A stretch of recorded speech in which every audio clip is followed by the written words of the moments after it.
So, Johnny and Laura, thank you so much for joining me today. Pleasure. Hello. Hello. Lovely to see you.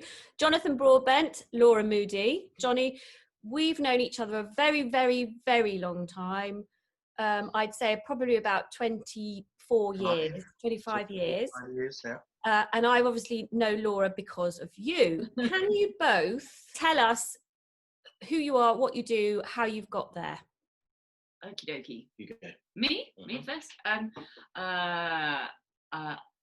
Laura Moody. I'm a musician, and I work as a cellist, as a singer, and as a songwriter and composer and theatre performer. Yes, my career is a sort of Venn diagram of all of those things.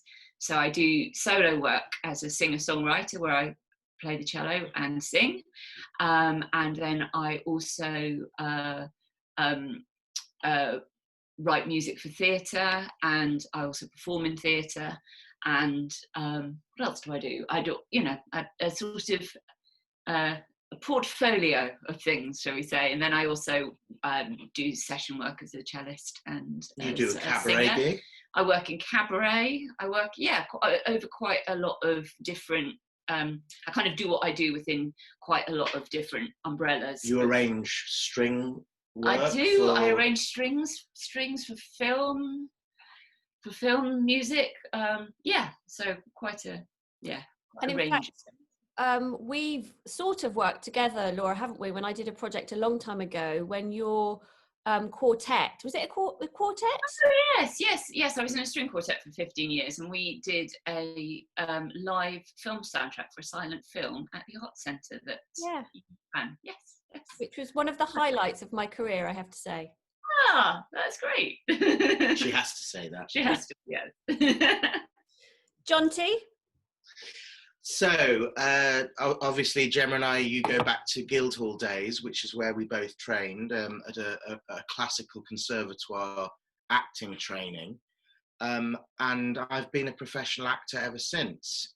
And I've mostly made my living doing that. So what does that mean? And that has changed slightly over time.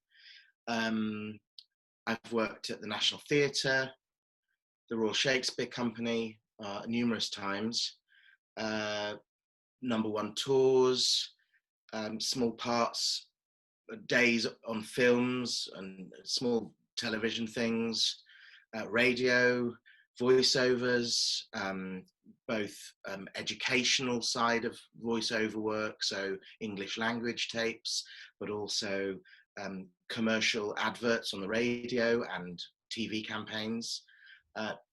This all sounds like that happens all the time. It's not. These things can be quite sporadic.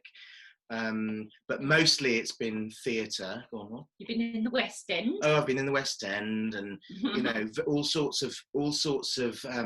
Again, an acting career is portfolio based, and it's not all one particular strand. I suppose my particular strand that I've had most of has been in the theatre, and mostly in the subsidised theatre, which has given me a career and a lot of opportunity, and where I have practiced and honed my craft. Yes. And so really then, from listening to both of you, I think it would be fair to say that relatively both of you have been very successful in your careers. We've made it work, and I think that's a degree of success. That's a degree of success. We've managed to. We've made a living doing what we do. Doing what we train to do, and buy a small house, and we had to move out of London where we were living at the time, and that felt that was a wrench. It was a wrench. So quite simply, how has COVID affected you? It's a difficult thing for me to talk about, actually, because I have been incredibly lucky, and I'm one of the few. This company that I'm working for at the moment, the RSC, have effectively furloughed their entire, not their entire, but their acting company that were going to do the summer season in their biggest theatre. So they have kept on their actors, and every other theatre in the company has had to let go all of their casts because they are all running on very tight reserves, and in order for them to survive, they've had to cull their workforce, basically. And so I'm in an incredibly privileged position, although in the same breath, it is a great, great pity that not all of these companies were able to do that as a standard thing, because anybody who worked in the offices or in the PAYE section, not the self-employed departments, not the freelance departments, have been furloughed. So all of the companies were able to access the furlough scheme. And it's meant that there's been a massive, massive rift in who has been entitled to help. And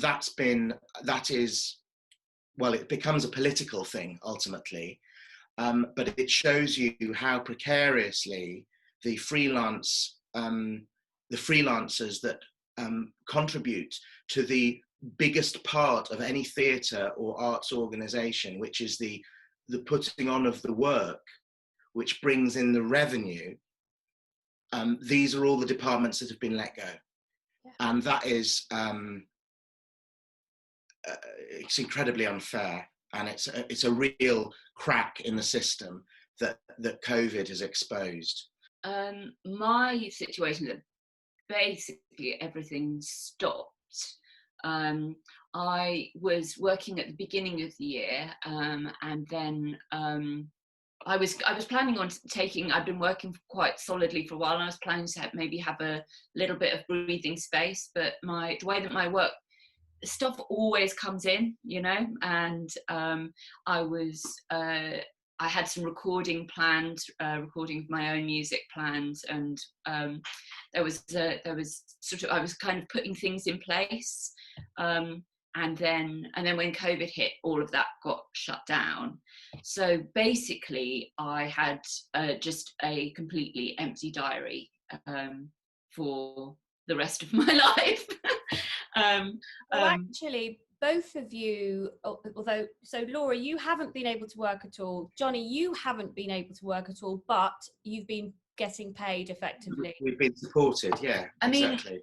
Johnny's still done some stuff. The RSC managed to do some outdoor stuff in the summer, which I was massively part of, and it felt very important to be sort of leading on that as a project, which was just outdoor Shakespeare in Stratford, letting the town know that things were going on. It was profile for the company to let people know that we would come back, that everybody's working, even though the building's shut, everybody's really working hard to try and work out how it could be opened again, under what protocols, what safety measures would need to be put in place. And of course, what I've noticed, a lot of the smaller venues and a lot of the commercial venues, they have been able to respond in a much different way to a subsidised sector venue, because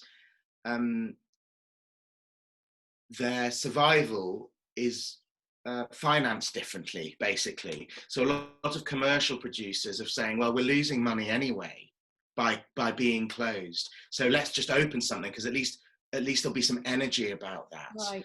And so some of the commercial producers, we're not talking about big names here, we're just talking about, various people are going, well, I'm going to do something. So a West End producer opened his production of Educating Rita at the Minack Theatre in Cornwall, which is open air, just because it was like, well, look, I'm losing all this money, we might as well put it on somewhere, do something that's possible. So people are really trying hard to generate that energy, even if it's they're not ultimately, they're going to be losing money or not making any money. I think the circumstances are such now that it's like we've got to just shift the story somehow and do something, because the inertia and the dispiriting nature of everybody just standing still, worrying and working out, you know, anyone in management in the arts at the moment must be working out every day. They must be reworking different protocols of how they could be crunching the numbers and what the numbers mean. And then it's like, well, we just need to get something on, because people, particularly whilst the weather was good in the summer, there was that feeling, I think we all had it, of we can get outside at least. We can go and look at things, whether that's nature or actors socially distanced in a garden, just saying some words out loud. And there was a real hunger for that in Stratford as well. It was incredibly popular, people coming to see people came to see it again, and each weekend over the summer. And it was very moving, actually. You know, and I think music has... I think a lot of people are missing stuff. You know, Netflix is only going to be good enough for so long. The live experience for people is... I think it's certainly been key. Very tough for musicians, because not being able to play music with other people has been really painful. It's been really difficult. Laura, I spoke to Richard Dempsey this morning, and he said that he felt that the musicians generally have had one of the hardest deals. Have you had any support from the government?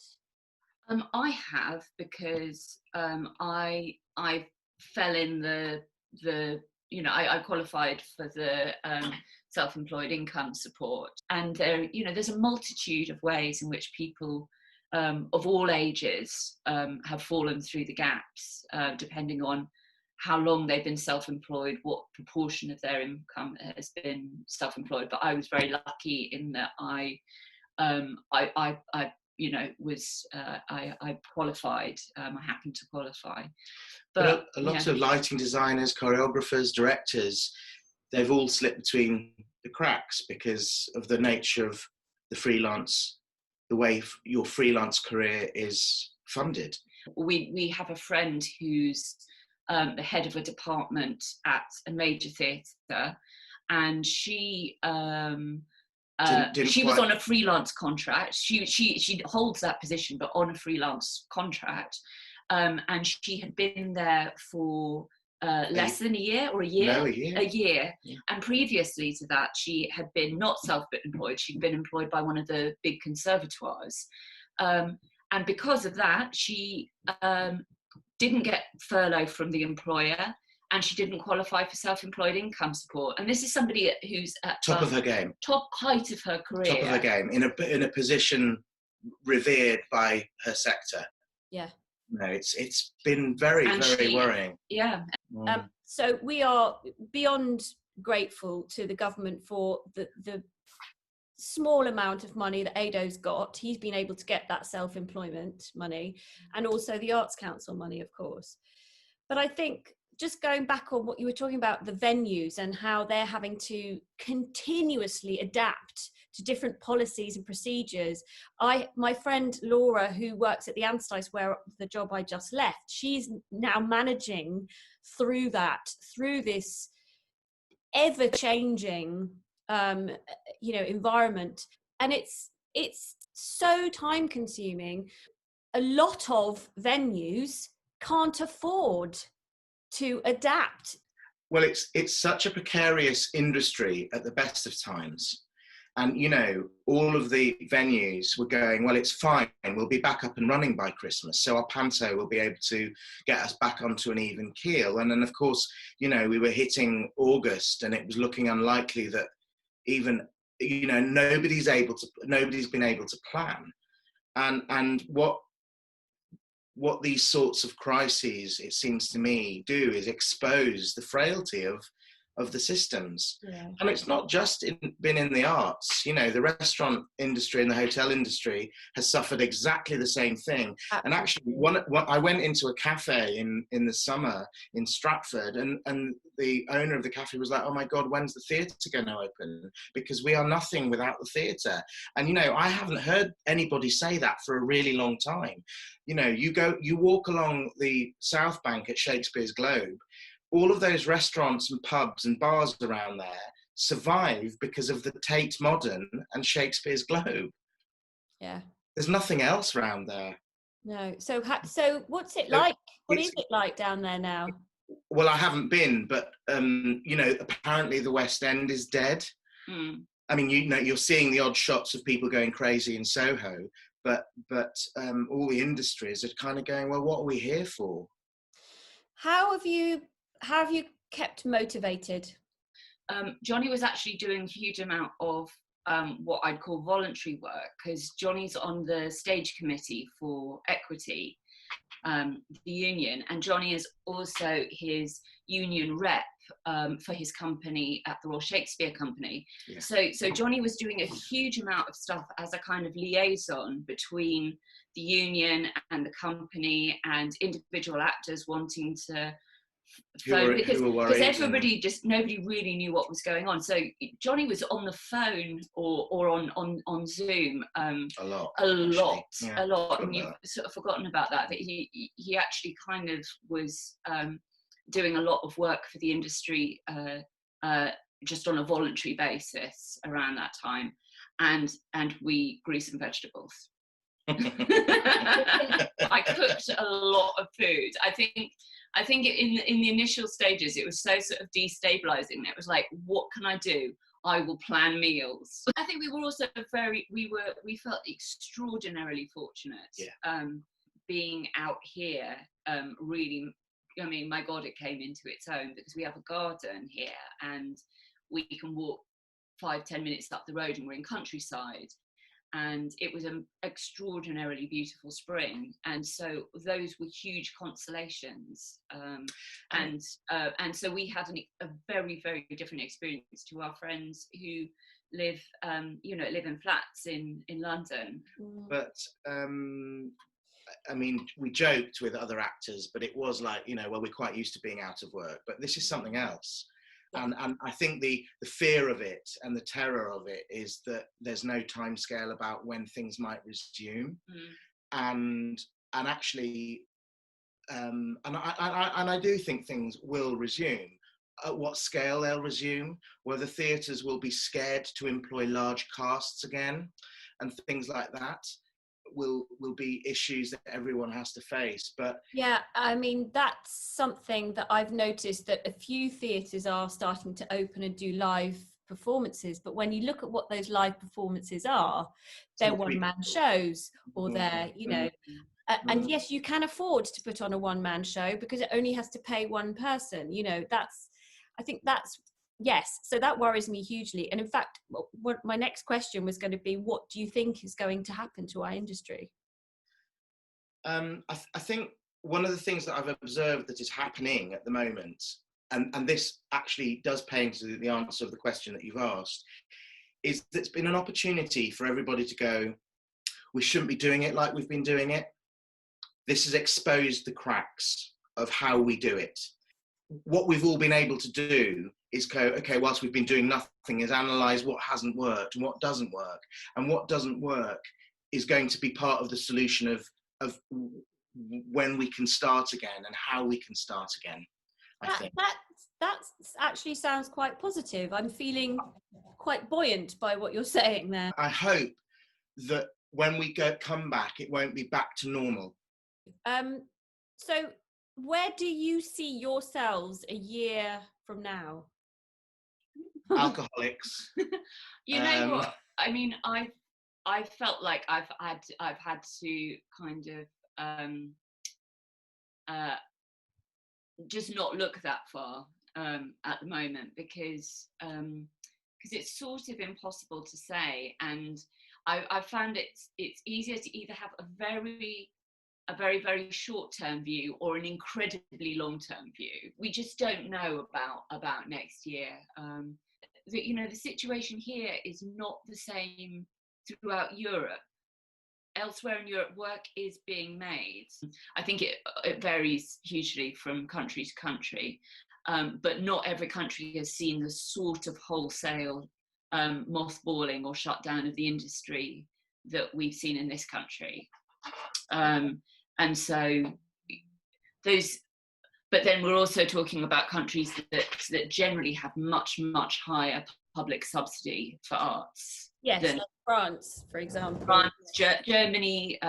In terms of dealing with the future, I think that I really struggled for quite a long time. I'm doing much better now, partly because I've got a couple of music commissions, which are one which is definitely going to be performed in March, because if it can't be performed live, it will be filmed, and the other one, which is was originally going to be much earlier in the year, but it was going to be October and has been put back to March. That connection with working with other people, making work for other people, for audiences, and that sort of connectivity is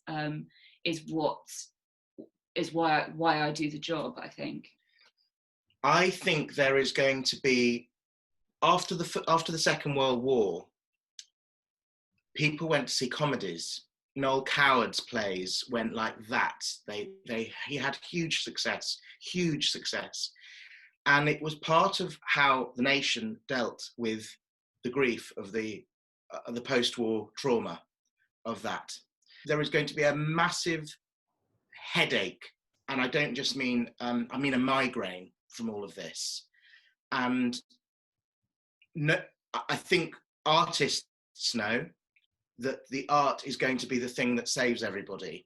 I don't mean save, but I mean it's going to help people work it out. There's gonna need to be a sort of processing of a national trauma, really, and everything that this is meant, because in the same way that the pandemic has brought out things in our industries, it's done that in every sort of strata of society, from sort of pointing, that institutional, unfairness, institutional racism, these all of these things which, obviously people have known about and have been, talking about for a long time, but it's sort of been something about this moment that has made people go, oh yeah, no, I really see it now. Yeah. Rather than it being a kind of theoretical thing or sort of abstract thing that doesn't really connect. I think it's a lot has come to the surface that, and I think that I don't really want to get into the politics of it all, but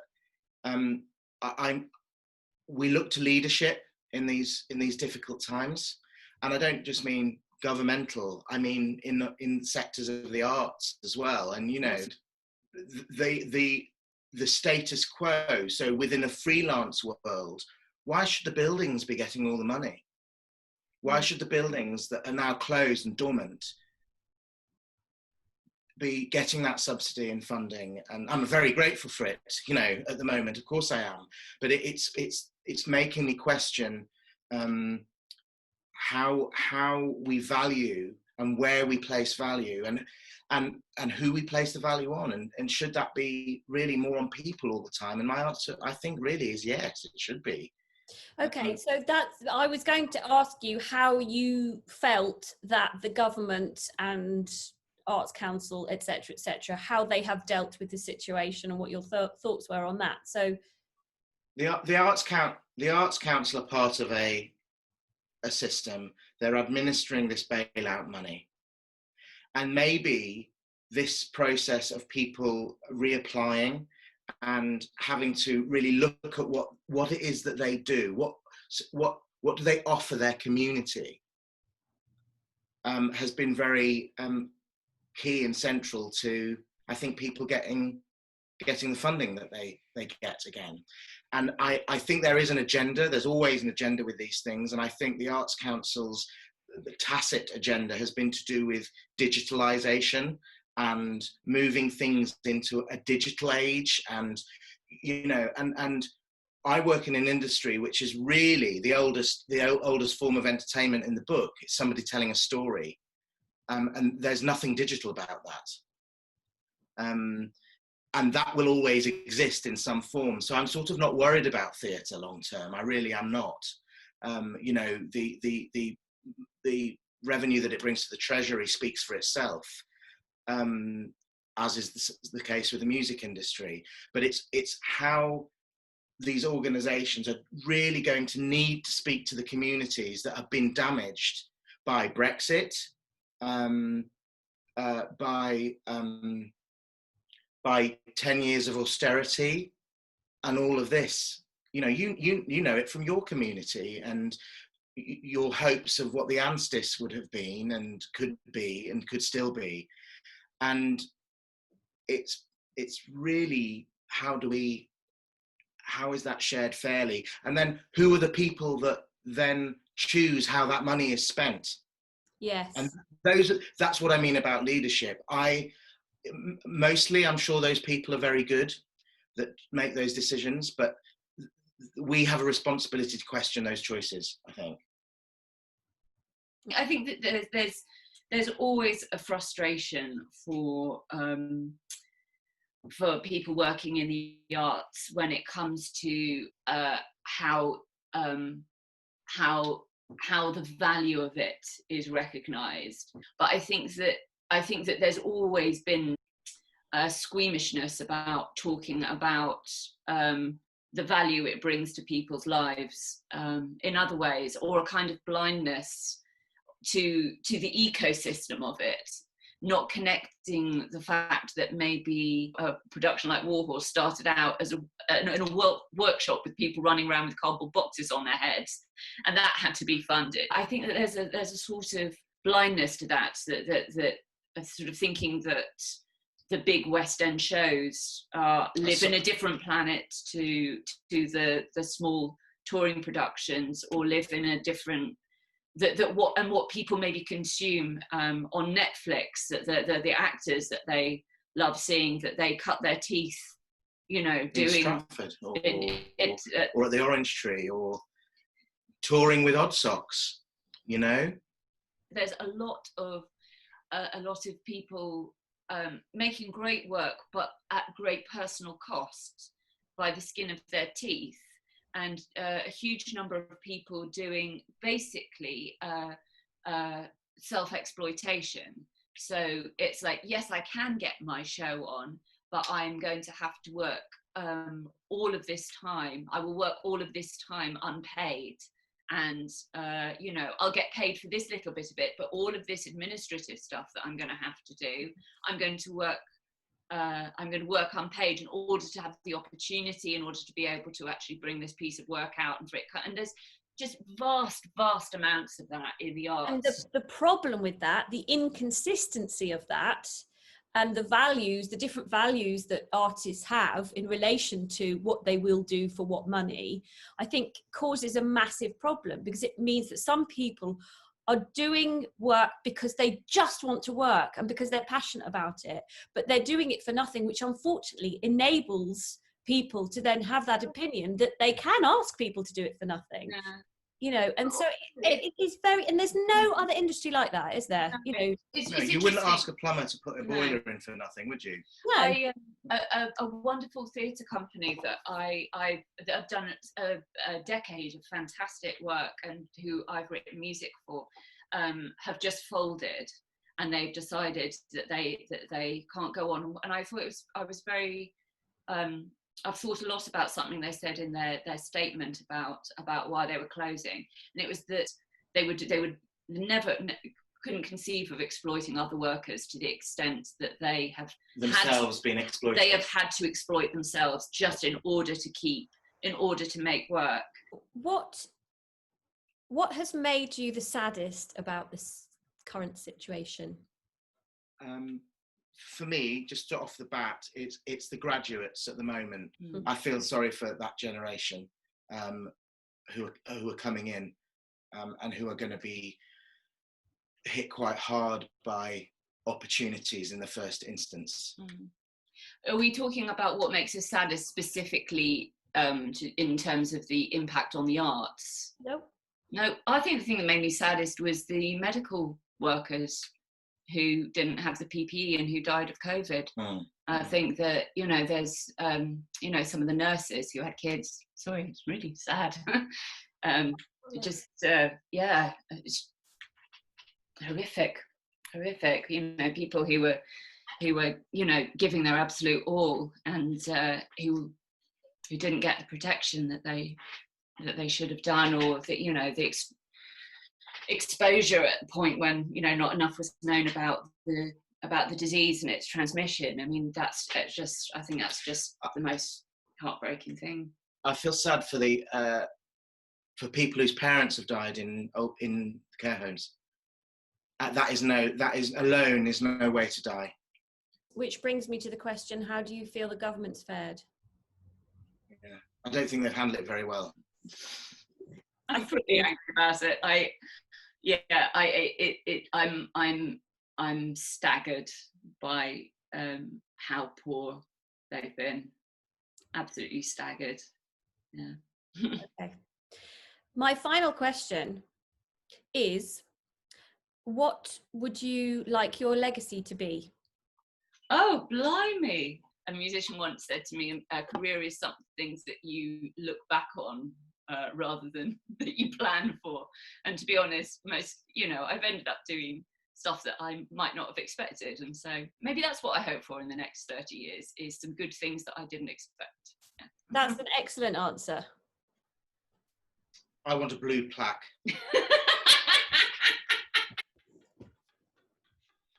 Jonathan Broadbent, light comedian, short light comedian, lived here. Perfect. Glorious ending. Johnny and Laura, thank you so much for talking to me today. Thank you, Gemma. It's been a pleasure. Really interesting.